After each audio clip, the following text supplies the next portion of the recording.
Ano nga ba ang tunay na sukatan ng isang matagumpay na lalaki? Hey everyone, welcome back to my channel. If you're new here, I'm Harris TV. Don't forget to follow me and join to my journey. Maraming nagsasabi na ito'y pera, mataas na posisyon, o mga ari-arian. Ngunit para sa akin, ang tunay na tagumpay ng isang lalaki ay hindi nasusukat sa dami ng kanyang yaman, kundi sa tibay ng loob, sa ilalim ng ating pangarap, sa tapang nating harapin ang bawat pagsubok. Ang matagumpay na lalaki ay hindi perpekto.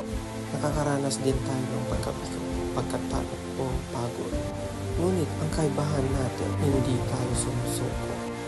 Bawat pagkatapa ay ginagawang aral, bawat luha ay ginagawang lakas. Patuloy na lumalaban kahit mahirap, kahit mag-isa. Dahil alam natin na may mas malaki tayong layunin. Hindi lang para sa sarili ang tagumpay, kundi para sa pamilya, sa bayan, at sa mga taong umaasa sa atin.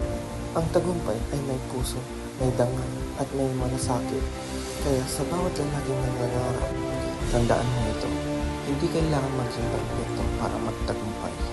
Kailangan mo lang ng tapang, tiyaga, at pananampalataya sa sarili. Sapagkat ang tunay na matagumpay ay yung kahit ilang beses nang nadapa, ay mas piniling bumangon